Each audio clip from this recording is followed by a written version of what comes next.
So we are really excited about tonight's event. Some of you will know that Labour Women's Network, who've been around for 35 years as the training and campaigning voice of women within the Labour movement, don't take policy positions ourselves, but we really pride ourselves on forming these feminist spaces where issues relevant to women from across the spectrum can be discussed in a frank and feminist manner. And we were so keen to hold one on small business because obviously, as we know, women are deeply underrepresented in the entrepreneurial sector. And we thought it'd be really interesting to have a little dig to see what our amazing panel this evening think the main reasons for that might be, and what particularly we can hope for or ask of the next Labour government, inshallah, in order to create a more encouraging climate to encourage women to smash those small business ceilings. Jane, if I could ask you to put the hashtag in the comments as well, if possible. Actually, hold on, I can do so. If you would like to tweet or take to other socials of your choice about tonight's event, the hashtag is hashtag Let's Talk Small Business. And both Labour Women's Networks and the speakers' Twitter handles are there should you wish to say nice silly things about your experience of the event. And I am super, super excited about our panel tonight. We do, of course, have Rushanara Ali as the Shadow Minister for Investment and Small Business, who was up until recently the Prime Minister's trade envoy to Bangladesh. Of course, has been the MP for Bethnal Green and Bow since 2010 when she defeated George Galloway's Respect Party, which is again a live issue if we look towards what's happening in Rochdale this month. But in a previous life was co-founder of the Social Innovation Exchange, connecting innovators and social entrepreneurs. So I'm sure we will be really interested in hearing not just Labour's policy priorities from your team, Rushanara, but also your insights from your previous experience. I'm really thrilled to be welcoming Patricia Hamzahee, who is here in a number of different hats, including but not limited to being the co-founder of GiveBLACK, a board member of Social Enterprise UK, and a committee member of Big Society Capital, and also a co-founder of Extend Ventures. So loads and loads, a wealth of experience and perspective there to bring to the table. And also, last but definitely not least, a fellow Northwestian, the amazing Laura Pomfret, who is founder of Financielle, which is a really helpful app for supporting women in taking control of their finances. You may have seen her on BBC Breakfast, etc. She's a regular talking head as a BBC finance expert. She is a winner of the Inspiring Women Award, one of the Telegraph top 100 female entrepreneurs to watch, and Financielle was featured not so long ago as an Apple app of the day. So we have a brilliant panel who all come at this topic from slightly different perspectives. So I'm going to go first to Rushanara. Tell us a little bit about yourself and about Labour's priorities for small business and for women. Good evening, everyone, and thanks so much, Claire, for inviting me. It's really great to be in an all-female event. I spend an awful lot of time in very male-dominated environments, but I hope we can change that in terms of supporting women-led businesses. In terms of my background, I spent quite a lot of time in the Treasury Select Committee, and before that, in a couple of shadow ministerial positions in my first term in Parliament. But one of the areas that I take a huge amount of I really value, one of the areas of experience I had was before I was elected, and in my 20s I worked for I had sort of by complete fluke, I stumbled across, as you do, the author of the 1945 Labour Manifesto in his later life, because he was working in Bethnal Green, where I grew up, and he was starting up. He spent his lifetime setting up 60 or so organizations after he left the Attlee government. And I met him in the early 90s when I was a teenager. And one of the projects that I got to volunteer for, among other things, as well as research, was a company that he'd set up. It became a company. It started off as a charity, which was a telephone interpreting company. And it came from everyday observations of seeing people struggling to be able to communicate, whether when they went to the hospital or the local police station and so on. And he set up a telephone interpreting service that became a nationwide service, which was to provide interpreting in over 100 languages within a minute. So it started from an everyday insight that then led to it became a charity. And then in the end, to scale it, he had to get private investment. So he reached out to companies, having had support from a small grant from government as well as foundations. Then he reached out to companies to get investment. And so it continues to work. The company is called Language Line, and it grew and it became part of the ecosystem of public service provision. So it's a really good example of where, a business model can grow out of everyday observation, community life, and also then scaled up through partnerships and so on. So I was really affected and influenced by that way of working, and the same applies to charities and social businesses and community enterprises and so on. And there are a lot of women-led businesses that are in that space. The thing that I'm particularly exercised about in terms of what the kind of challenges are for women in business is, of course, there has always been historic disadvantage and discrimination against women entrepreneurs, and they're added to that, of course, and the evidence shows this. There are additional structural inequalities that women face, women of color face, those with disabilities and protected characteristics face. So, we've got to deal with tackling those institutional systemic problems that women continue to face, and other groups with protected characteristics face. And this is an area of work our colleague Annalise Dodd has been leading on, but it affects what we do in business and making sure we have an effective set of laws and protections to do that. The second thing is around making sure that women entrepreneurs get the investment that they need when they want to start up businesses and scale them up and grow them. And what is clear is that patient capital, for instance, is only we did a big inquiry in the Treasury Committee before I joined the shadow government. Under 5% of total venture capital investment was in companies for female founders. And there's some really scary evidence that suggests in the US, for instance, that they found if women get investment, then that doesn't necessarily mean that others follow. We know, if women put investment in other women-led businesses, it doesn't mean it follows. So there are huge cultural issues and barriers. For every pound of equity investment in the UK in 2021, all female founder teams received 2 pence, and that is a joke.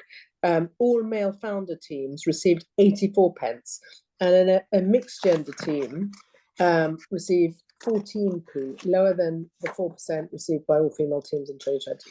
That just gives you an idea.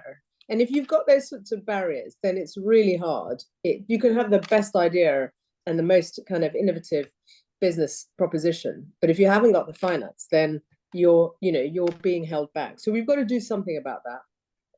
There are lots of good ideas coming through. There are tax breaks that venture capital firms get. What can we encourage them to do so that they're really thinking about who gets the investment and how? And the venture capital institutions and the intermediary organizations have a really important role to play, and I'm working with them. The other areas, obviously, is what we know is that women-led businesses and women in companies, representation of women in companies makes a big difference from board level all the way through the system. And they tend to be more profitable and more productive. It's not just me talking about it. McKinsey published a report on why diversity is really powerful and important in terms of profitability and productivity.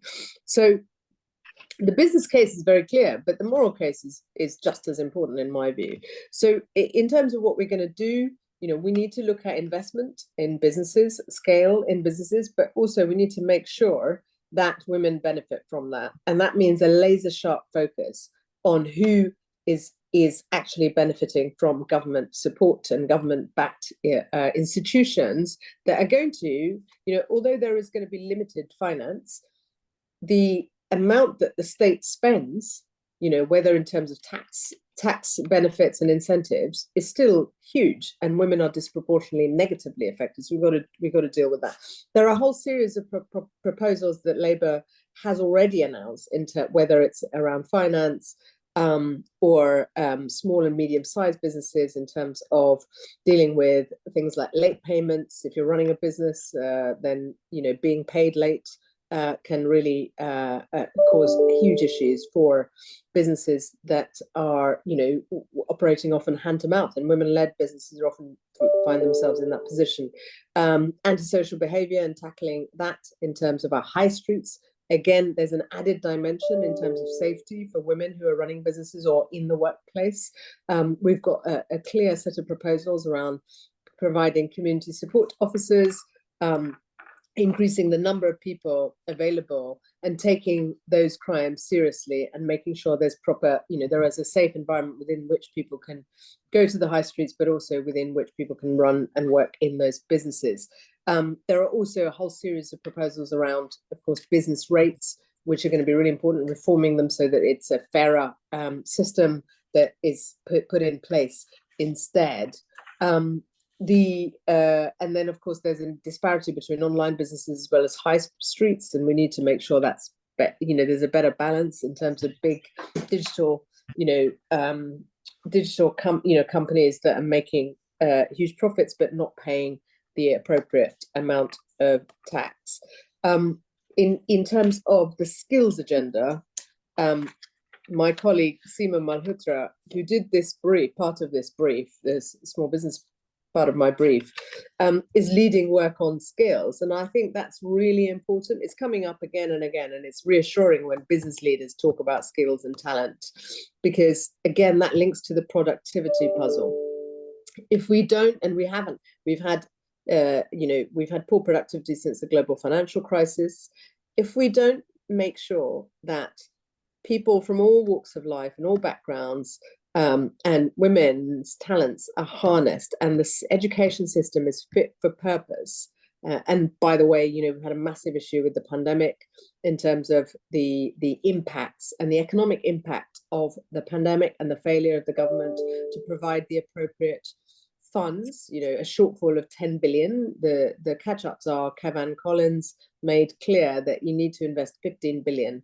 The government came up with 5 billion. If you are to offset the damage the pandemic has done to the generation that was hit by the pandemic. So we've got to find smart ways to address in a state of, being heavily indebted now because of the decisions and choices the government has made. We've got to find ways to make sure we can invest in the skills agenda, that we can transform the apprenticeship levy system so that it's fit for purpose for small and medium-sized businesses who time and again say it's too inflexible, it's hard to navigate, it's not appropriate for small and medium-sized businesses. Big businesses also have their complaints about the apprenticeship levy. So we're going to reform that. We're also going to set up a body, Skills England, to work with the business community. And it's really important that small and medium-sized businesses and women-led businesses are at the heart of that work, so that what we're designing is suitable and appropriate for the needs of the small and medium-sized business sector. And that, we get granular with this, because too often large companies tend to crowd out small and medium-sized companies. Male-dominated companies, or the men, tend to crowd out the women. It even happens in political parties, as we know. In business, there are equally issues that we need to address. So I hope, sisters, what we can do is work closely in the coming weeks and months to make sure that across the range of policies, our interests are absolutely at the heart of it. We cannot have a situation where the interests and the needs of those women entrepreneurs is marginalized, or it's an afterthought. Too often that can happen. That is not the way. And I hope that you will take comfort from the fact that there are some amazing women in the shadow government, as well as in the backbenches in our movement, who are, for them it's second nature to consider the interests and needs of women in business. But I hope you will keep feeding in your views and policy ideas to me. This is the time to do it. And other colleagues where their briefs are more directly relevant to the areas that you want to feed ideas into. But please do continue and keep in touch and send me thoughts and perspectives and ideas of what you think I should be focusing on more of or less of. I'd really appreciate that. Thank you. Thank you so much, Rushanara. There's so much there that I'm sure we can pick apart a little bit with sisters' questions and comments later on this evening. Your note about the pitiful proportion of venture capital that goes to women entrepreneurs did not surprise me at all. I remember in a former life when I worked for a SME in the social care field, and we had convened a meeting under the last Labour government with 30 venture capitalists interested in the health and social care sectors. All of them were male, 90% of them were white, and from the general tone of their discourse, I was not at all surprised to hear that very little of their goodies ended up investing in the brilliant businesswomen of Britain, sadly. So plenty to unpick later on, but for now, I'm really, really excited to welcome and hear from Patricia.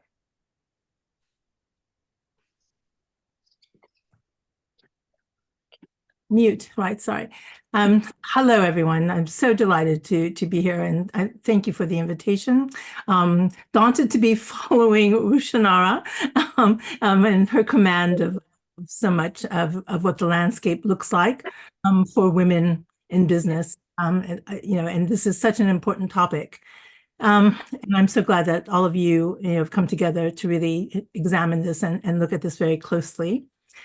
I will revisit some statistics. I'm sorry, I wear many hats. So as Claire said, one of the things I co-founded is something called Extend Ventures. And we are known to have produced some of the most seminal research into the deployment of venture capital in this country. So our first study, called Diversity Beyond Gender, that we produced in 2020, showed that with 10 years of venture capital deployed in this country, from 2009 to 2019, over those 10 years, 11% went to women, right? I mean, just think about that. 11% went to women. The other related fact I would like to share is that 0.24% went to Black founders, and even more shocking, at least to me and to many others who heard the statistics, is that 0.02% went to Black women. So that's 10 years of venture capital funding. And I think that is again a shocking statistic.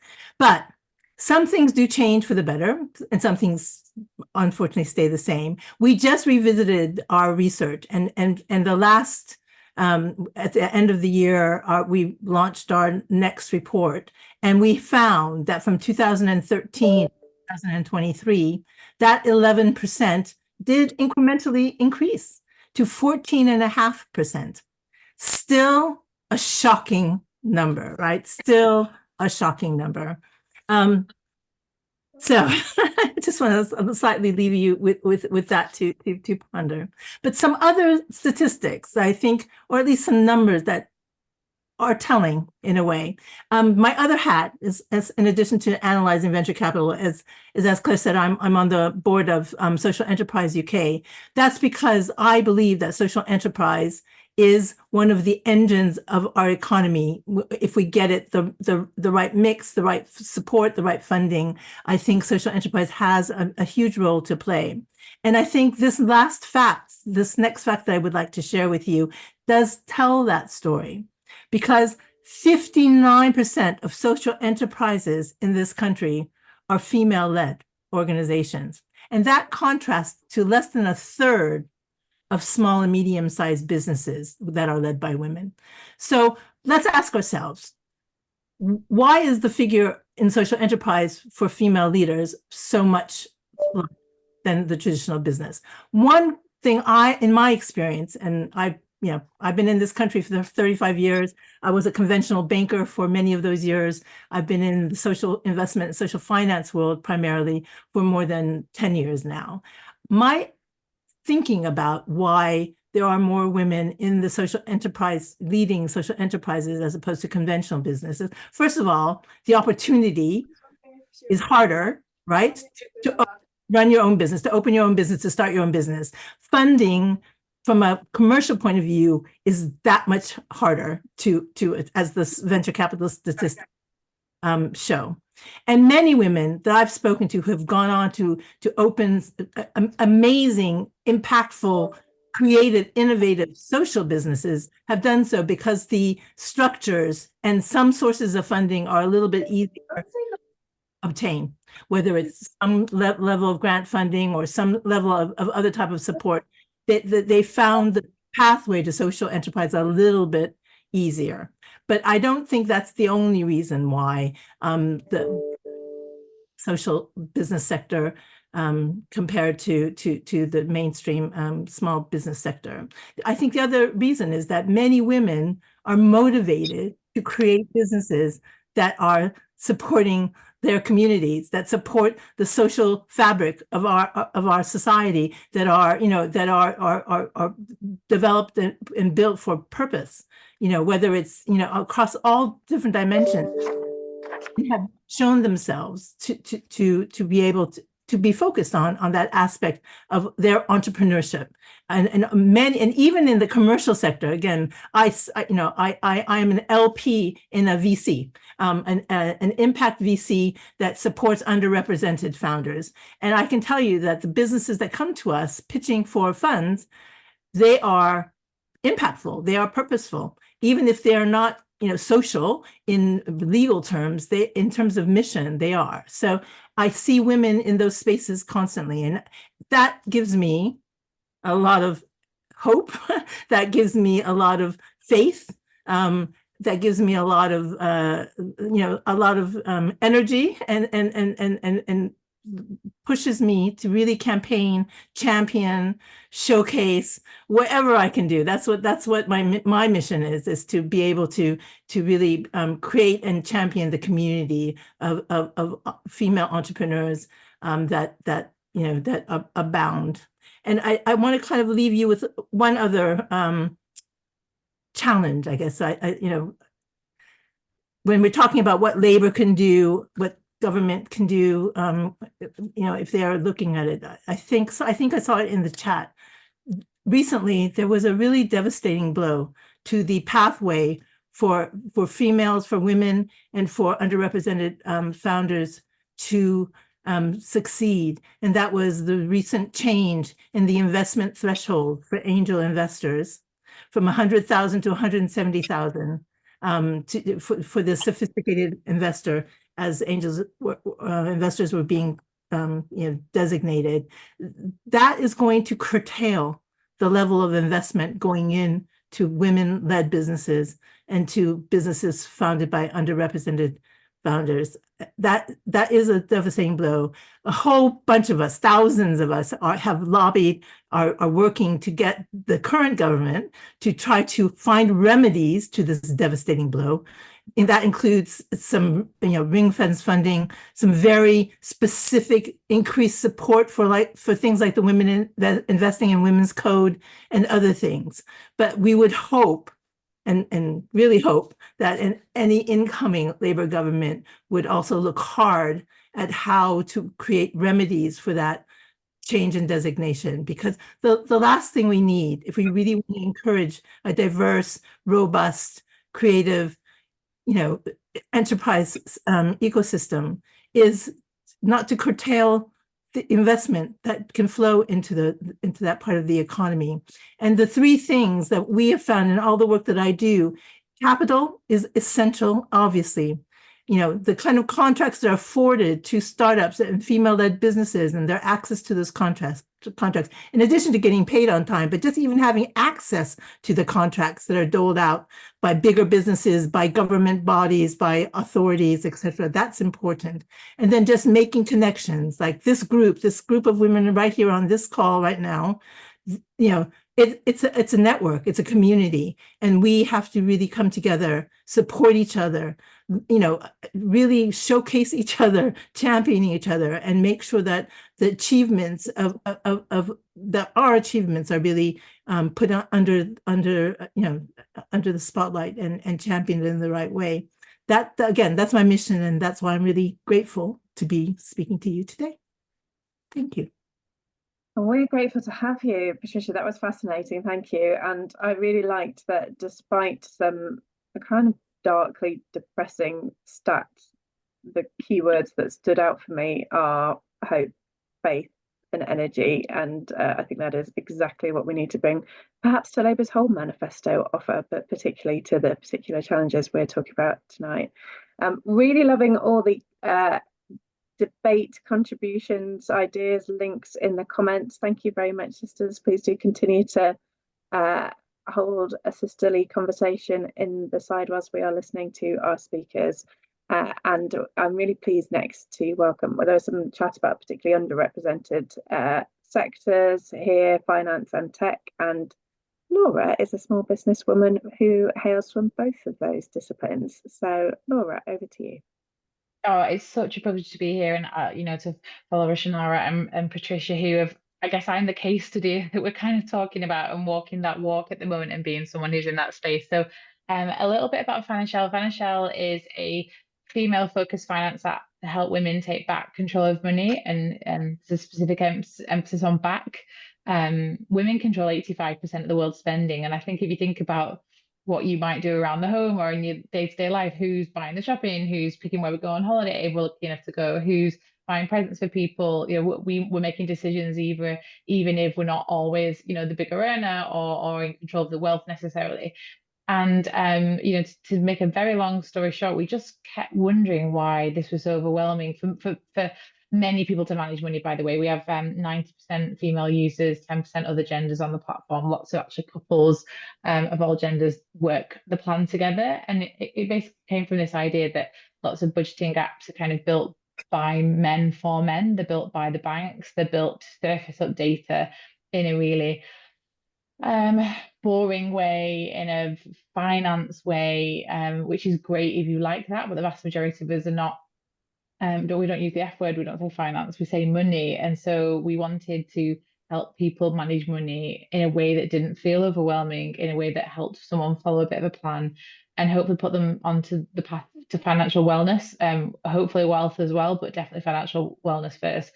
And similar to what Rushanara said earlier on, actually, it's just when you find a problem, you kind of follow it to the end of its nose, you realize there's probably a product there. And we followed the Lean Startup Method, which is a great book for people that are interested in business, to not overthink and just get your thing out there. Don't think that you need a big design and a big website and a big logo and a big everything. Just get a product in front of people and get feedback straight away. And that's kind of what we did. And when we realized this was genuinely changing lives on a quantitative basis, because we saw people paying down debt and growing their assets, buying homes, we knew that on a quantitative basis, this product was working, even the scrappy first version. But actually on a qualitative basis, like, we helped ladies and couples fund IVF babies that they thought not possible, but just by showing them how to budget in a particular way, they knew that they could plan for that and have that whilst also, navigating managing the family finances, making sure that you're still in control of everything else. To people leaving relationships that they felt that they were stuck in and they didn't have any emergency money ever, to even just being comfortable that you can pay for Christmas, which is just something so simple, like we know when it is every year. And this is before cost of living really hit, by the way. This was probably about 4 years ago, and when we first started the early concepts for the business. But jumping forward, like my sister and I are the co-founders. We're two co-founders from Wigan. We did not come from money. I was lucky enough to be put through university and qualified as a lawyer. No one in my life knew anything about money, and actually, not many people had started businesses. So in the north, typically, people, if there's anyone that's wealthy, it's either because you started up a business and grew it for like 30, 40 years, or maybe you were into property, like during the property boom. Other than that, really, you didn't know people that had raised funding for a business. Definitely not. And so my sister and I were convinced we could bootstrap this tech business. And honestly, like looking back now, you just realize the unit economics were never going to work. The cost that it just takes to build tech, and the fact that we're an accessible price product. So we're $23.99 for the year means that we have to sell an awful lot to make some money. And so scale is really important for us. And so we decided we wanted to get this into the hands of as many people as possible. So we raised a pre-seed, what's called a pre-seed. They're all made up, by the way. I'm sure Patricia can give more insight into what rounds may or may not should be called, but everyone's got a different view. And we raised £300,000 in April 2022. It was a great, just about an okay time to raise money. It was just starting to get a bit difficult because you're coming out of COVID and suddenly lots of pockets were squeezed when it came to tech raises. But what happens is when you realize people from wealthier families or like your typical white male young entrepreneur raising money, they do what's called a family and friends round, which I'd never heard of, but it's basically you tap out your family and friends for cash. And there's not many people I know in my life that I could say, oh, do you mind, do you want to invest 10, 50, 100 grand into my startup that I'm not quite confident it's going to work. It's going to be quite risky. Where I'm from, you don't do that. You can't, because it's just a really difficult conversation to have. You've got more to lose in the wider friendship group. Whereas actually what we were learning on this journey is that's how other people do it.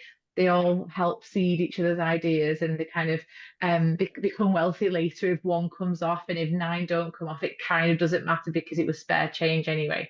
SEIS definitely helps us, and so we've picked up on that a little bit, but the idea that people can get really good tax breaks for investing in risky businesses got us over the line. We would not have been funded had it not have been for SEIS. And so the next level, I guess, we're raising seed. So we took that money and we built a business which we've had over 200,000 downloads. We have had downloads in 188 countries. We've got paying users in 122 countries. We've got 8,600 paying users, all globally using our app. And so you'd think you can kind of take this to a funder and go, okay, we took the first bit of money. We were extremely capital efficient, aka tight. We do a lot with not very lot. And we think we've got this version of what's called product market fit, which means actually with a bit more investment in that and testing out our growth channels, we think we can really go big with this thing. Well, it's not as simple as that, and it is really, really difficult to raise. And we've been told that female focus is a niche, and you're not missing out the men. 50% of the population, like, are you kidding me? And there's some people that don't invest in consumer in our country, so it's much bigger in America. So actually there's lots of reasons why we're struggling to get funding, but we're doing it. We're raising 1 million. We're about 700 at the moment committed, and we're not far off closing down that last 300. But I've got a friend who has an amazing business called Collective, and it misses a vowel, and I can't remember where. I don't think there's any in it at all, but look at Collective. It's a group payments platform, and it went really well when PayPal shut their group payments products. Basically, if you're the organizer in a family, if you want to collect money for a baby shower or a wedding or a hen do or a kids teacher's present, whatever, managing all those payments and direct debits and who's paid and chasing everyone, this is a platform that does it for you. It runs solely off tips, and 15% of people give tips. And then they've processed £50 million worth of payments. The reason I tell you that is she is flying and cannot get funding. She got told no by one investor recently who decided to go for an AI-driven custom chino brand instead, because they probably are sat there in their investment committee wearing their chinos and they're thinking, I don't get this payment thing, because who would ever collect payments? The woman usually would. But I get chinos. I could understand why you want something that fit well. And that's just like a bit of lighthearted. That's kind of what we're facing when you're having conversations and people on investment committees the more diverse people we can get on investment committees, the more likely checks are going to be written. I can only echo as well what Patricia, Rushanara, and Sam in the chat have said. I've also signed that letter. The fact that the self-certification for a sophisticated investor has gone up 70% on income level is massive. It's kind of like, I think you could be a 22-year-old spotty tech bro, finance bro, sorry, in the city, and actually count as a sophisticated investor now, even if you're not earning that. I think you can, one of the other rules, but you could be a female that earns 125,000, really savvy with her money, saves up for angel investments, wants to invest in diverse founders, and can't. So definitely on a policy level, like I'm on the fringes of it, but it's something that's definitely quite important for our environment. And it was, just lovely to share my random story and journey with you about how two girls from Wigan got an app on the App Store and got App of the Day. And hopefully you'll recognise our name now if you see Financielle. Download us, message us, follow us. We love to hear from people like yourselves.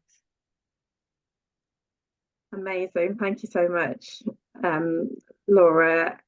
I'm very sure I saw Rushanara writing down Tunogate there, so perhaps we can see that example feeding further and more widely. And I mean, how amazing is it that your work has enabled couples to undergo IVF who might not have otherwise be financially in a position to do so? We always get a bit of a thrill when we see a woman from a non-traditional background entering Parliament because of the support of Labour Women's Network, but there are whole humans in this world now who might not have been there had you not launched a small business. So well, and my Holly put on LinkedIn, my co-founder, we've had a financial baby, or we're having a financial baby, and our husbands both were like, "What?" No, it's a customer. It's a user. That is absolutely amazing, though. Right, I am going to take a liberty and steer just a couple of questions to the panel myself, and then I will give you time to raise your hands or pop your questions from the audience into the chat as you wish. We're really, really keen to hear your questions and contributions. I wanted to ask, just in terms of unpicking the barriers a little bit further, all of you mentioned risk, and Laura, how risky it is to leap into small business. Obviously, the majority of small businesses, it varies by sector, but do still fail. Stereotypically, women are more risk averse than men, according to many academic studies, probably because we're on the wrong side of a structural power imbalance, and we have a lot more dependence and a lot less, oh well, it'll be all right, infrastructure behind our lives. But what role do you think, panel, that plays in deterring women from entrepreneurialism, and what can we do to put that right? Let me just change how I'm doing this so I can see you all. Can I go first to Patricia? Sure, great. So I actually may have a slightly different look at that. I mean, yes, I think risk is a barrier, but I also think, as I said earlier, that as women, we are confronted with having to, we have to make $1. I'm an American, that's, excuse me, but you have to make a pound out of a penny, right? We have to make sure that our children are fed. We have to make sure that, our environment is supportive. So I do think that women are great entrepreneurs. I mean, the statistics out of the United States is that almost half of businesses in the United States are women-led, women-founded in total. And I think if you go to Africa, for example,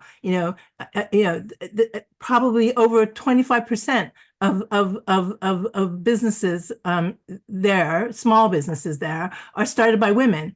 I'm going to just say a lot of it is out of necessity. So I think we are huge risk takers because we have to be the risk takers. If we don't take the risks, then I don't think things will get done. Basically, we're the ones who are doing the bootstrapping. We're the ones who are finding ways to get things done. So I think we are the risk takers, and I think, but I think we think it through. I think we figure it out how to do it in a smart way, in a careful way, but I think we are willing to take the risk. Thoughtful risk taking. I love that. Thank you. Charlotte in the comments suggests perhaps a basic minimum wage for entrepreneurs might mitigate some of that risk. Rushanara, is that something Labour might entertain when the economy is rosier? Well, I mean, it's an interesting idea. I think I suppose my take on risk is it's about looking at it's not just money, though that's very important. It's about the social network of women around you, whether you're starting up a social enterprise or a charity or a business. And a lot of my experience pre-politics was in startups in the not-for-profit sector, which has its own risks because you're employing people. I mean, it's not that dissimilar in terms of responsibility to people you've hired and wanting to keep them in their jobs because they're doing great work and so on. But I think that there's the financial part and providing a buffer and looking at what those incentives are that's going to help so that you unlock funding that allows people to invest, but also gives them room for innovation, room for growth. That's the thing. And those are not that, across different sectors, whether it's business or other models of social business and so on, there are lots of parallels around making sure that happens.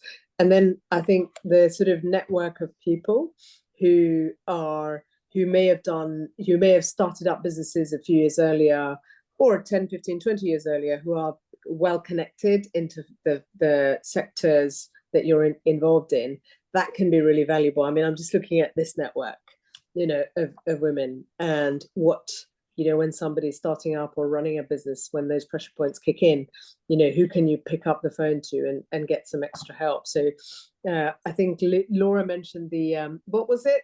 The money that you can, get family members to invest in. But there's a whole wealth of other advice and support and backup that, one can tap into if those social networks are available. So are there ways in which we can facilitate and encourage that? Obviously, there are business mentors and all sorts that are already in place. But there may be other things we could do there that's not financial, but equally important. I bet most people in this group can think of at least one person in their careers or when they're starting up something, whether it's a business or charity or involved in something, that really, really played a critical role in helping them get to the next level. So I'd say that's important, as well as finding, sort of making sure that people have a kind of financial base as well. Absolutely, and we can relate to some of that from running a voluntary organisation in the form of Labour Women's Network. We're not profit making, but we have in a decade gone from being a purely voluntary body to one that employs first one, then two, then three, then four sisters, and we would like to keep growing that. But I have to say, we are sometimes paralysed by the fear of what happens that day. You can no longer be able to support an employee base, whatever size you have grown to, and it can sometimes the fear of things not being perfect someday in future can inhibit the next risk that might be the thing that cements your success. Laura, did you want to come in on how you handle risk and how it felt embarking on the beginning of your journey? Yeah, so it paralyzed me at the beginning, I have to admit. Like I see so many people raise so much money on a concept and an idea, and they're like, if it works, it's not that they're laissez-faire about it, maybe they are, but I we were way further down the line of knowing this product worked before raising capital for that reason. And I definitely don't like letting people down. I'm the elder sister. I don't know if everyone's been like that kind of in your life. Like you feel like responsible for people, and you feel like people can count on you. And when you're not from money, the idea that you would lose other people's money, and it's all relative. It's only when you start working in these circles that these people are making 10 bets on 10 companies and they expect 9 to fail. And we're hearing quite a lot at the moment of businesses closing and not failing, but just really realizing the venture journey is just not going to be possible because they're not going to get funding. Like, it's just the funding will not be there because the business has not flown as it's meant to when you get that kind of funding. And I can't even comprehend that we would ever get to that space. In fact, we were told we were growing too slowly. Like, we had enough money in the bank, but to take on extra people and to put that pressure on, it's always that balance about, if you move too slowly, you're not helping enough people. And that's the thing that helps me lean into it. And I definitely think that when you're deciding to become an entrepreneur, when you're deciding to be a small business owner, lots of women benefit from the flexibility of small business. And I'm here for it. I'm here for the fact that every time that nursery rings, I run my own business, so I can go. And every time there's something that I want to attend at school, and every time, quite frankly, sometimes if I'm just female and tired that day and like I want to adjust my diary, versus my corporate law life, I'm definitely finding that flexibility helpful. But it takes a village, and so having supportive partners or family, if you've not got partners, that take that equal burden, so that when you say, I need to go to London for the day, I need to come and do a lovely session with you ladies, and who knows what the 2-year-old was crying about, having really good people in your life, whether it's family or whether it's a partner, I think can help you be a bit more risky because you've not got a lot to lose. Like, it's not all on you. There's not a lot of extra pressure. The great thing about our space is crying 2-year-olds are always very warmly welcome. So nobody Oh, nearly came in. One other question I just wanted to touch on before we open up to the very encouraging display of hands that is coming forward is, somebody put a link in the chat earlier to the particular industries that women are running small businesses within. And I note that obviously some of them are the industries which are struggling the most at the moment, your retail, your hospitality, your caring industries, etc. So I guess a twofold question on high streets and Labour's plans for high streets, which obviously I can see there's various councillors on the call as well as representatives at others levels and lots of entrepreneurs and social entrepreneurs. But anybody who is in public life will have been moaned at by a constituent who is depressed by the state of their high streets, and yet it is one of the trickiest nuts to genuinely crack. So what can we do on that? And more widely, what can we do on the occupational segregation that means the circumstances and demographics of our birth still are so determinant on which industries we are drawn into? I'll go the other way around. I'll go back to Laura, because you are in a non-traditional sector or two. Yeah, I feel like it's having that. I definitely look at, and I won't comment in detail on like high street and that kind of side, but I definitely see so many females impacted by it. The world is changing very, very fast, and commerce is changing very, very fast. And we're all having to keep up, but we're all different ages, of different experiences, different education levels. It's moving so fast. And then when you're in, like, sometimes I feel like, oh, I'm in the creative industry, I'm in finance, I'm in tech. Whatever it is, it moves really fast, and your network is incredibly important to dragging you along. And so I've definitely felt that the more, like, people are really willing to help, actually, especially when they see you're a minority, which is really sad that, people feel like the giving back and helping female founders, and then that's just my experience and my specific diversity. So but having being able to navigate this changing economic landscape, changing careers landscape, knowing that you don't want to get left behind, because there's so much opportunity and it feels like it always goes to the few. It really, really does. Whereas the more that you can kind of bring people along with you and seek out these like new emerging industries, making sure we're at the forefront of technology. As Rushanara said before, having access to your capital is really important, and quite frankly, so many like VC funds and stuff, for example, will put emphasis on like the pastoral stuff, and that's great, but the capital is really important. But the access to networks and the access to people at the forefront of commerce changing is really, really important. Hard agree from me. Thank you. Patricia. Sure. So The reality is that, well, first of all, right now is the worst fundraising environment ever. I mean, everyone, white males are even finding it hard to raise money right now. So it's tough out there.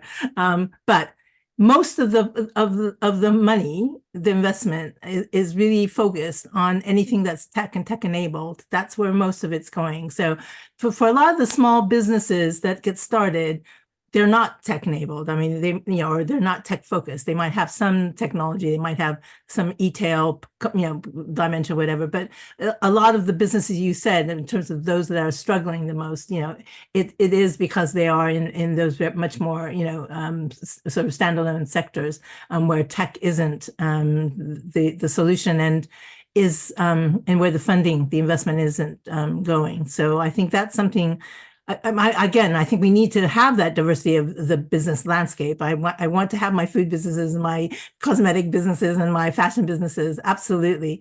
But the reality is that investment is often a herd mentality. And then, again, practically, it's where the greatest returns will happen. And so anyone who's an investor is going to think in those terms.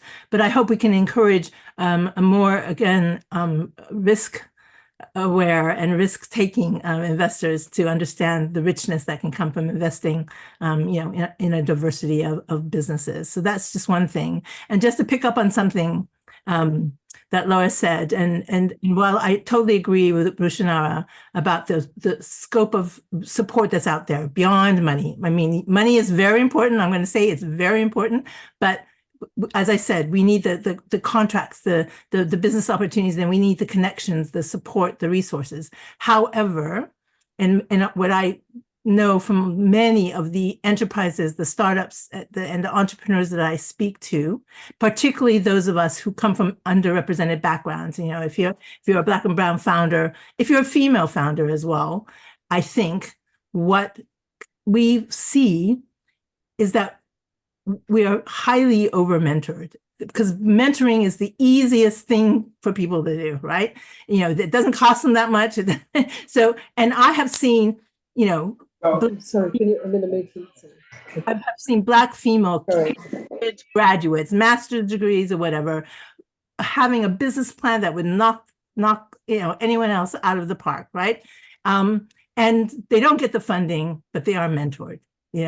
And the hoops you go through for accelerators and so many other things. Again, I'm not saying they're not good things. We need all kinds of support, but sometimes, the things that are the absolute essential is the last thing on the table. And people are really, again, I hear a lot of feedback from entrepreneurs being asked to go through some of those hoops, and at the end of the day, they're not necessarily left better off. And so I think we have to just think carefully. I think we need to co-create with the community what really will help. I think if I can ask labor, absolutely spend a lot of time just co-creating. And I have met many, many amazing labor representatives in various parts of the country who are actually working on that kind of those projects to do the collaboration and the co-creations to make sure we design things that will actually benefit the businesses in our communities. Thank you so much. I've just written down co-creation in capitals and underlined it 3 times. Rush, can we fix the high streets? Is it an achievable ambition? Well, I very much hope so. I mean, I was referring to some of the policies that we've already announced, tax related, as well as property, energy bills. Looking at ways in which we can provide support to businesses through energy efficiency vouchers, and the piece around antisocial behaviour and shoplifting and so on, which is causing a huge issue. There are also other areas, of course, which is which is to do with the wider kind of environment within which people are operating. We do need to get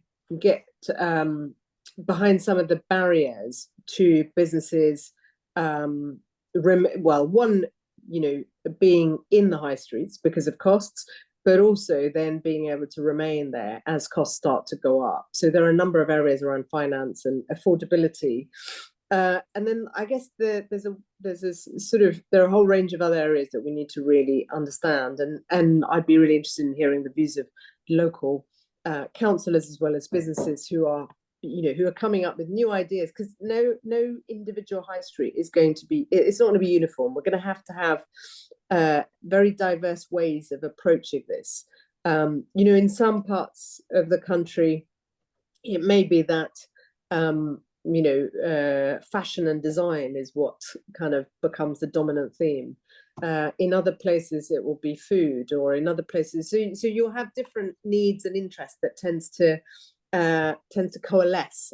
So it will require local authorities and city mayors working with the business community to come up with plans to revive high streets, and government going kind of alongside and working alongside them with those national policies that help enable high streets to thrive. So I hope what we can do is work in partnership with the different tiers of government, but really listen to those who've been at the forefront of reviving high streets in order to tackle it. Because I actually think it's a patchwork approach that we've got to take, as opposed to a kind of one size fits all, but recognize that we have to set the framework. We have to have a really clear strategy in terms of financial support and removing some of the barriers that are holding people back. Absolutely. Really well put, and I find it really encouraging, both the depth of detail around the plans that are emerging from your team, and also the scale of the ambition despite the tricky global context. So I'm excited. I've got this rather talented shadow business secretary, no relation of the Claire Reynolds here. Who's done quite a lot of legwork, along with Seema Malhotra, who I know is a big Labour Women's Network member and participant, who was my predecessor on the small business side. So I'm very fortunate in what I've inherited. The shadow business secretary, who I normally never name or refer to. Oh, sorry, I didn't mean to embarrass you. Context is actually the glue that holds our whole panel together, because he and Laura worked together as solicitors back in the day, a long time ago, and he may have told me that Patricia was one of the most impressive panelists he's ever heard, and suggested I approach her, as well as obviously being delighted to work with you on a day-to-day basis, Rushanara. So there's always a man behind all the great women, but that's where they belong. Right, I have seen some amazing questions and comments in the chat. I'm just going to particularly highlight, can we fix the funding to health and social care sectors, because obviously it's increasingly difficult for SMEs to compete and survive. Can we do anything particularly around supporting Black women entrepreneurs, perhaps ring fencing some funding for some of the existing initiatives that exist, but disproportionately support minority men rather than women of colour in the small business sector? But I am just going to park those for the panel's consideration and take the three hands I can see up all at once. I saw them in the order of Liz, Emily and Alex, so I will go to you in that order, and then I'll let the panel pick which bits they're most keen to come back on. So Liz. Hi, thanks Claire. And thanks Rushanara. This is the second time in 2 weeks we've been talking about small business policy. And I mean, there is a Labour Women's Network mantra of fix the system, not the women. So if women are not taking on risk, that's because they are facing disproportionate risks. Research the Women's Budget Group shows that women are disproportionately responsible for core household spending. So, things like the food bill, the mortgage payments. They will also have lower levels of savings. They will also be responsible for more unpaid care. So, let's not talk about women as 40 people, and what can we do to remove that risk and make sure we've got support for parental leave, sick leave, and the social infrastructure so that they don't have to worry about the unpaid care as much. Word. Thank you. Emily?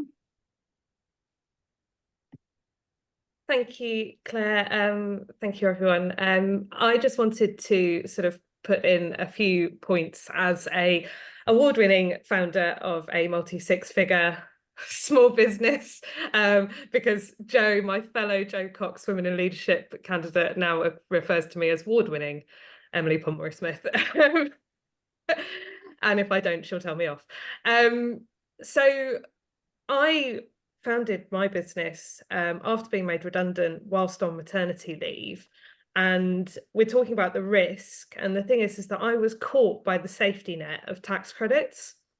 And it meant that I had a grace period where I was able to start my business, and in the awkward times where you're making some money, not enough money, a little bit of money, something like the universal credit system, which would actually have meant that where I am now would not be possible. And we really need to overhaul that. That is something that is, one of the biggest risks that we face as women, as Liz pointed out, is that we obviously already have other responsibilities and are more likely to bear the brunt of the caring responsibilities and that side of things. Secondly, I think we also have to look at those big changes that we can do for the micro small businesses. So not just the small businesses, because those small businesses, actually, when you look at the threshold of what a small business is, it's quite high compared to what a lot of people earn on average. And certainly those who work in those areas like the care sector and that side of things are looking at incomes that are considerably lower and are penalised quite highly in regards to taxes, in regards to card processing fees, to the taxation system that hasn't caught up with an online system as well. In particular, things such as PayPal fees being classed as bank charges by HMRC. Whereas if you have a card processing fee through eBay or through Etsy, that wouldn't be.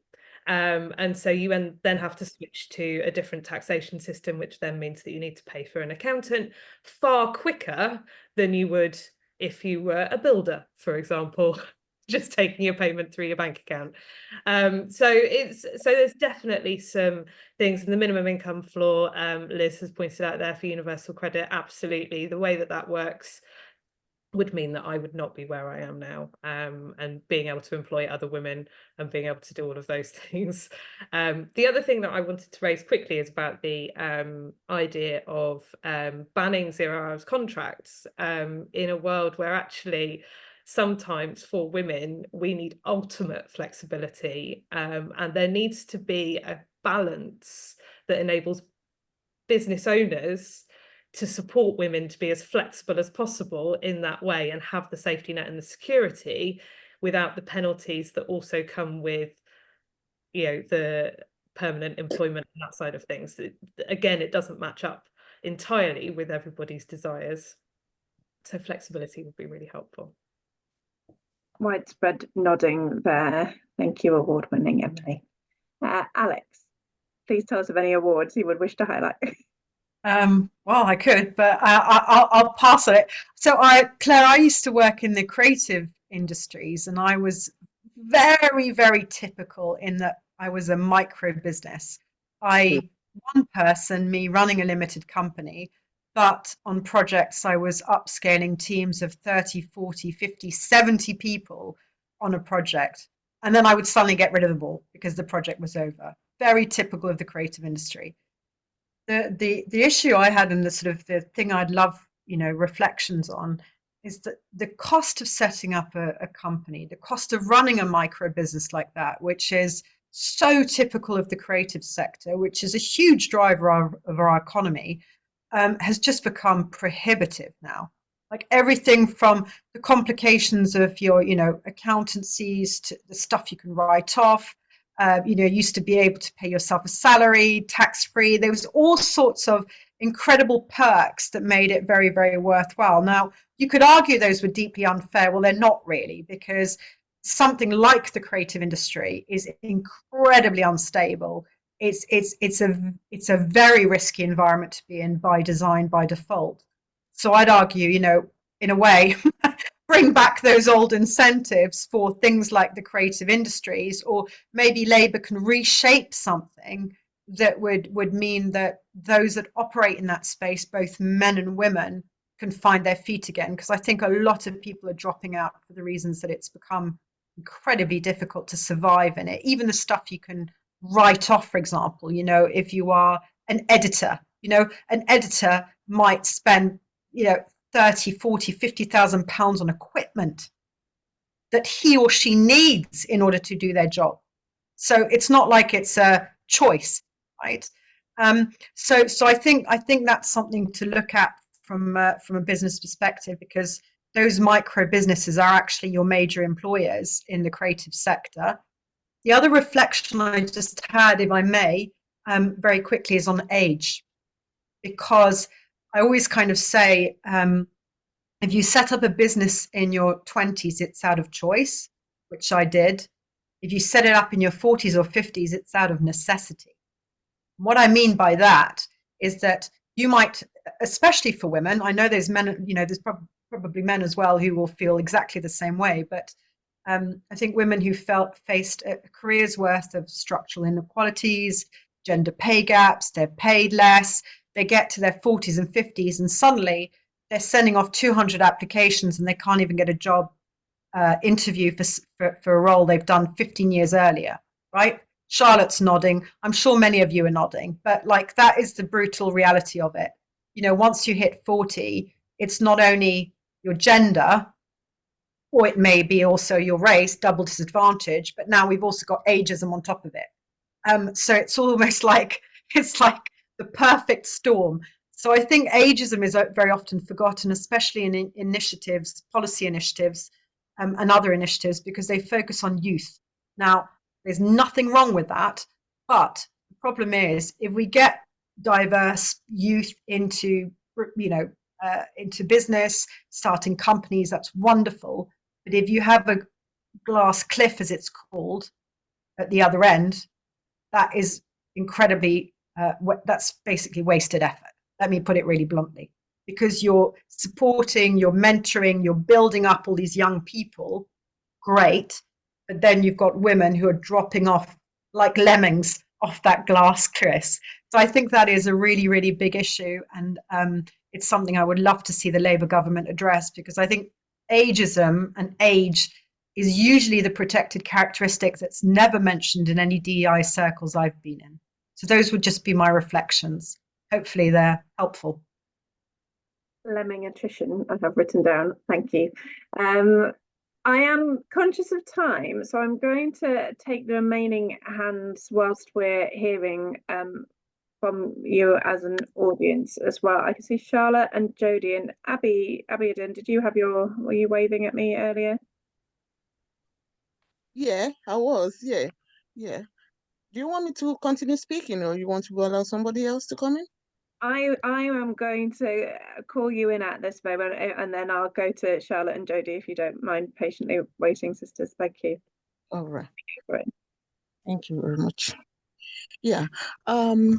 We can see that having business, it's not by mistake, but for women. That was in the olden days. But nowadays, we can see that there are a lot of challenges that comes with it. I asked a question in a meeting sometimes, is it not the high time for Labour Party to think outside the box, because we give so much attention to working class people. Meanwhile, businesses are the one that is holding the nation.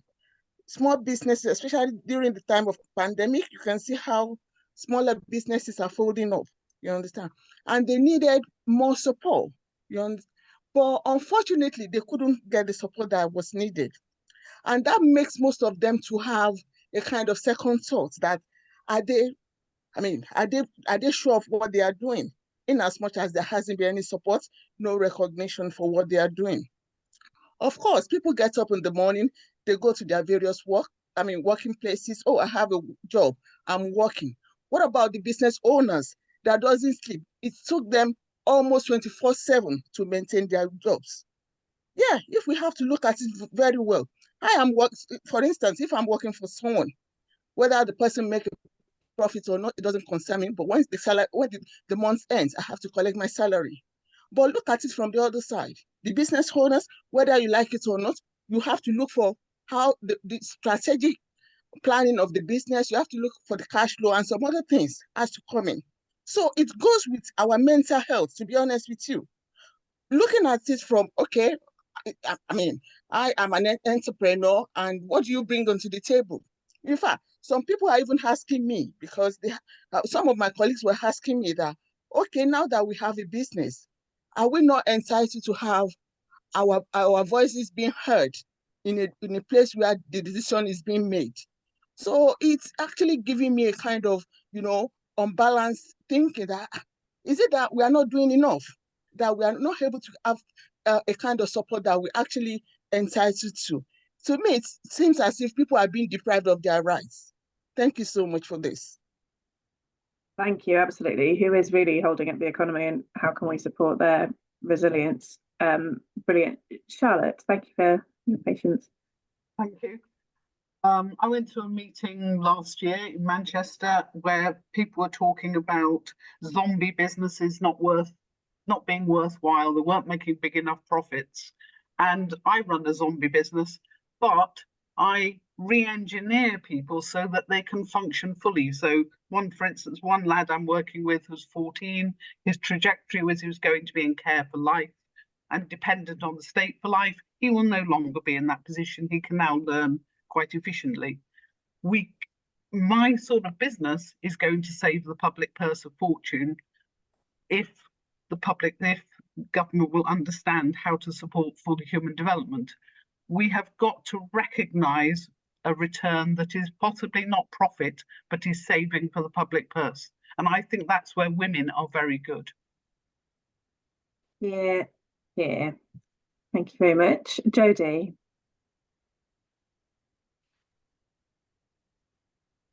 Jodie, and then Katie, and then I will return to our panelists for the final word. Jodie, can you hear us?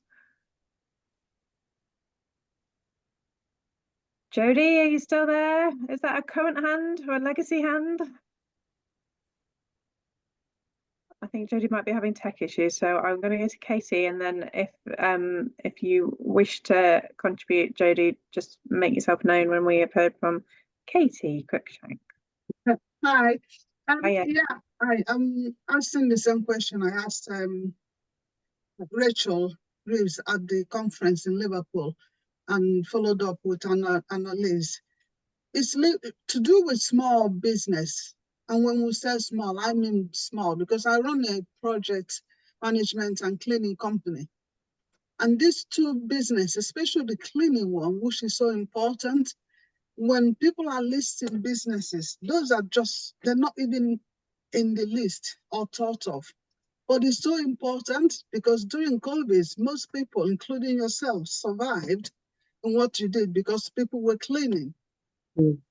Nobody looks at cleaning companies or any service industry when there's funding, when there's training, when there's anything. It's just not even mentioned. If you're filling in a form, asking you for whatever, what type of businesses are you in? You look, nowhere is mentioned. You go anywhere, even with the meetings we're having tonight, everything else has been mentioned. That type of business are not mentioned, but it's so crucial. Because all the retails are closing. So if you turn it on its head, they're closing, but they're taking along quite a lot of people, including cleaning companies. Offices are closing. They're taking along cleaning companies. I want to go back to work. Where do they work? They work at offices where cleanings are done. And we're talking about women. It's women that clean. So the discrimination, the list is quite so long. And I'm just saying, whoever talks to the government to be, which fingers crossed, they will get there. Just remember these important jobs the people do, these women do. It's mostly women. And we're talking about the men who get the funding, get whatever. When they get the money, they don't actually do anything because you got the women cleaning, you got the women who are the secretary, you got the women who is the bookkeeper, women running the office, but unfortunately, the men has got the funding. Women are still left behind. And just to finish it off, and it's not a criticism, we started off with just over 40 women on this group, and I counted around about 5 Black and Asian people. Can you see the difference? So there is a lot of Black and Asian women out there running business. They might not be in Labour Party, and even if they are, they still not feeling comfortable enough to even join what's called a women's group. So we need to looking within as well, and then going out. And I'm so glad I turned up today. Thank you. Thank you, Katie. We will always happily take that challenge on the chin and attempt to get better every day. Jodie, can you hear us? Yeah, I can hear you. Can you hear me now? We can now, yeah. Amazing. Thank you so much. I kind of echoing what other people have said, but also because I set up a business 8 years ago, and it is a micro business. I employ 3 absolutely brilliant women, all of which have come back into the business or back into work from having small children. And I think that one of the things that having a small business can offer is that flexibility to work around childcare, and an understanding that, you know, people have got lives outside of work. And I commenting on the community benefit is obviously integral. We run a nursery providing childcare. We set up after Sure Start was axed because there was no additional needs provision in our area and there was no childcare in our area. So we're kind of, again, that added value that we're helping other people into work. But also one of the things that's kind of cropped up recently is we're doing consultations on employment land as a council. And because I obviously wear the 2 hats, I'm becoming aware of going, well, actually, there is no land available for social enterprise, for community assets, for these things. So there is no land. We rent a space, but there is no land that I could buy to set up a permanent nursery. And I think within the planning laws themselves, we can actually put conditions in about setting up small business spaces and things like that. And also just wanted to flag up the causes of the co-ops, and that there's very, very little support for, certainly from councils. You know, you've got a job centre, you don't always have a small business centre, and you definitely don't have a let's set up a co-op centre. And I just think that those things, considering I think our small businesses are 90% of our employers, I don't think there's an equity between getting people back into work and building and supporting business or co-ops. Thanks. Thank you so much, Jodie. And Sarah's chipped in on that in the comments. Community land banks. So plenty of innovation in the ideas coming forward tonight. I'm going to turn to our panel to respond to key highlights from those questions and contributions from the floor, and to offer any final words. I'll go to Patricia and then Laura, and then finally I'll let Rushanara have the last word. Whilst our panelists are doing so, please feel free to use the network in this virtual room tonight and plug your small businesses or your causes in the comments. So if you have a brilliant woman-led small business that you would like to draw our attention to, or a friend or a sister or a colleague who runs one, please do flood the chat function with the great businesses that we should be supporting. That would be most welcome. Patricia. Great, thank you. Again, gosh, the contributions of the last, the last group of women, sisters, were fantastic. I mean, yeah, you guys should be the panelists because you have some great ideas and great points to make, and I agree with all of them. So thank you so much for that. I just wanted to pick up one thing that was in the chat that we haven't touched on, but I do, and I don't want to be the harbinger of the negatives. Sometimes, as I started my talk, I was a little bit pointing out some of the dark statistics, but someone mentioned having ring-fenced funding. Yeah, I don't know if many of you know things like the dormant assets. The next round of dormant assets are coming out. How is that going to be deployed? How much of that's going to be, there's so many, right? However, I want to just highlight something. You might have heard of something about the Fearless Fund in the United States, which are now under attack. So they give investment to Black-led enterprises, and they are under attack by some very wealthy white conservative men, to say that ring fencing funding for Black-led organizations is racial discrimination.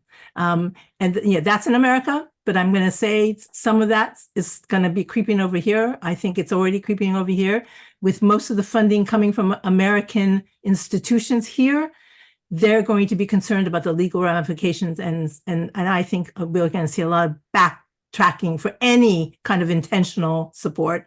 It's going to go backwards. So I hope the Labour Party can withstand the political machinations, and to understand some of the value that ring fencing and being intentional with where financing and capital is given. But I do think, I feel this, that the chill wind is going to be coming our way. So I don't want to end on a depressing note, but I just wanted to sound that warning. Yeah, firmly heard. And obviously we're entering into a critical general election for Labour in the shadows of a Biden presidential election, perhaps. So very interesting, the economic impact and the political interference in entrepreneurship over there, and what may happen here. Thank you for that. Laura. Yeah, I wish Jed Bartlett was running. I'd vote for him. It's been a pleasure to share my story. Thank you very much for having me in this very, very special group. I feel very privileged to be amongst you all. And I think someone made the comment in the chat or in speaking, but I think small businesses, especially micro ones, are the new backbone of the economy. I feel like we've still got, mass workforce, and we've still got a massive health and social care sector, and lots of really important areas. But small businesses are going to be incredibly important. The flexibility that they give men and women, families, being able to work around health, around age, and we've picked up on lots of it. And I just feel like the more support that we can give people to launch businesses, grants, investment, access to funding, access to the right resources, it could change someone's life starting a business. It's not easy and it's not nice. I'm sure lots of you can agree. But I think that's a great probably takeaway for me from this session. So thank you for reminding me of that. Thank you, and it's been a privilege to have you here also, and to hear about the lives that your business has changed. Thanks ever so much. Rushanara. Well, thank you very much, and thank you for sharing your contributions and inspiring stories. I was when Katie was talking about cleaning industry and the pandemic, it's so important for us to constantly remind people that the people who were putting themselves in harm's way were the ones in the frontline services, whether it's cleaning or in care and so on. And then and on creative industries. And so your point is very well made. It's the wider supply chain. When a company closes or fails, then or the fact that post-pandemic things have changed quite dramatically in terms of office space and the less usage of office space. And while the flexibility of being able to home work and so on is often welcome and can be beneficial for women, it's also going to have a knock-on effect on certain sectors. So we need to think through the granularity of how change in the economic activities can then be positive, but also can then affect some groups negatively. On creative industries, as you were talking about the sector and micro businesses, I was thinking, I was speaking at a conference today at Goldman Sachs with the 10,000 businesses for small businesses that they were launching their small business manifesto, and looking at the numbers, it's 2.4 million people work in the creative industries sector, and many of them have started out as micro businesses. So in the late 90s, in the Labour government, when it came in, it was a tiny kind of, you could say, a cottage industry that was really harnessed and encouraged and built on. And I think the references, Alex, you're making to the interventions and policy changes that helped. Sometimes it was small but modest changes that had big leverage. And I think that's what we need to try and understand. What are the sort of not very costly changes that we can make. And it might be about how government treats businesses, how they talk up the contributions of small and medium-sized businesses and micro businesses, so that they get the profile, they get the recognition. We, as a country, we're not necessarily always very good at, and women are probably among the worst at shouting. So I like the award-winning titles before people start. Men are much better at singing each other's praises than their own. So I think that government can play another role, which is celebration and recognition of innovative businesses and women-led businesses. I know within the sector there's a lot of it, but how can we amplify it if we're in government? And then the final area is around aging. Obviously, we introduced, through the Equalities Act in the last Labour government and all the precursor legislation, very, very strong anti-discrimination laws and including age discrimination. And it was the Labour government that introduced the protections for older people. And I worked with one of the kind of people who did a huge amount of work, Sarah Spencer, when I was at the Institute for Public Policy Research, a long time ago when I was a lot younger. And she was a huge inspiration to me, because when she first started talking about age discrimination, and she came with, there was a generation of women like her and Fiona McTaggart and others who were in Liberty and so on, who really were at the forefront, and people would kind of be a bit dismissive and be ageist, actually, because she was talking about age discrimination. And, it was the Labour government that introduced that legislation. There are a whole series of very, very strong laws that were introduced. What we need to do, though, is focus on enforcement. The Conservatives, from the Cameron era onwards, slashed the funding from the Equalities and Human Rights Commission. They might have even dropped the term human rights, actually. I can't remember whether they have or not, but they completely took out the budgets. They also weakened their ability to do investigations and enforcement. We laid public duties on public authorities, not only to prevent discrimination on these grounds, on age discrimination and race and sex discrimination and so on, but also a duty to promote equality. That's a really important, powerful duty, which is about addressing the underlying barriers to inequality. And that leads to the point about earlier that was made about what you can do in addition to support groups to correct disadvantage. I mean, actually, it's not about positive discrimination or positive action even. It's just about creating a level bloody playing field. Because we started this session with the data, and the data is really clear.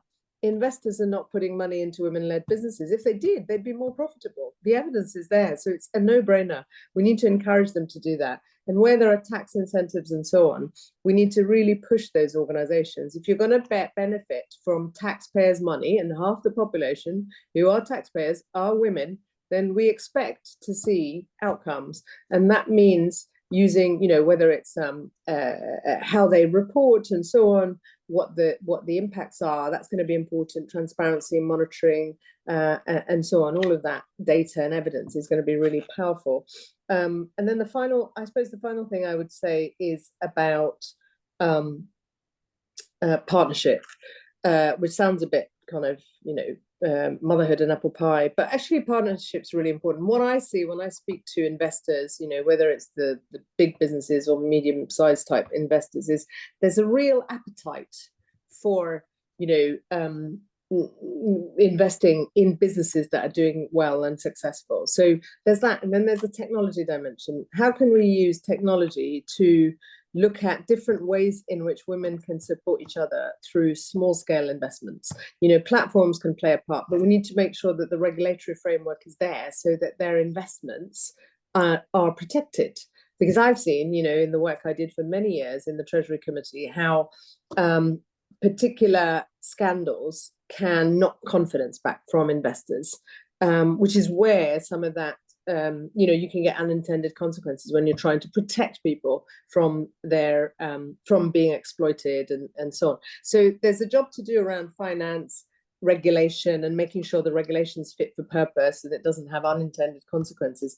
But there's also a job to do in making sure that the legal framework works effectively for women and the other groups with protected characteristics. And I guess there's one other thing, which is about flexibility. I understand, especially for small and medium-sized businesses, flexibility is really important. But I don't think you were saying that, but I think Emily, you were talking about that. We need to make sure that flexibility, and I'm not saying that is the case in women-led businesses.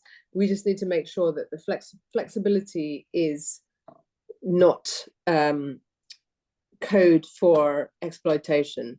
And I know freelancers, especially in the micro business sector, freelance working is really important and critical, but it's about people knowing how many hours work they will get so they can make their rent and pay their bills.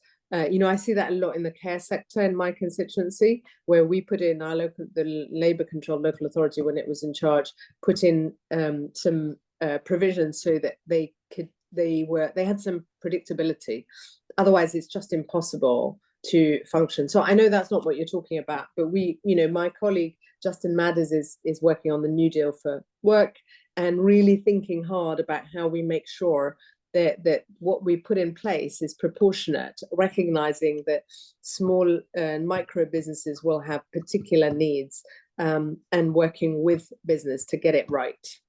I hope that gives you some reassurance that we are thinking deeply about these things and understand that there are different issues for different sectors. Not just reassurance, but hope. I think, Rushanara, and I'm sure I speak on behalf of all the sisters on the call when we say we would be very excited to see you as a government minister with the ability to enact some of these policies and strategies and actually help us start to level that playing field. So thank you. And thank you to all of our amazing panel this evening. I could listen to you for hours on end. I'm delighted that you were able to join us today and delighted that so many of you were able to come along and contribute as well. I am fiercely copying and pasting all the links you are sharing in the comments right now. Jane has also shared some of our own from Labour Women's Network. We too need to grow and are only as strong as our numbers. So if you're not a member of LWN, please do join us or come along to, we have events every week. So we have an upcoming media skills workshop, a brilliant women's history event, a digital skills workshop, and plenty of training opportunities too. So I hope to see some of you again in the near future. I hope perhaps some of you might pop down to Bethnal Green and Bow and help Rushanara and surrounding seats remain Labour and turn the UK Labour at the next general election, so that we can at least stop some of these problems from getting worse anytime soon. And we want to be going forwards, not back. And I'm pretty sure on the strength of amazing networks like this, we will do so. If somebody has said something this evening that really struck a chord with you or impressed you or you related to, why not find that sister on social media and let her know and keep amplifying each other's voices and building these relationships. And thank you all very much indeed. Sorry, I think there was Claire, will you send my email around? I think there are requests for my email as well. And I'd love the cut and pasted links as well. Thank you so much. I will happily deliver on all those things. Good night, sisters. Thank you very much indeed for coming. Thank you. Good night. Good night.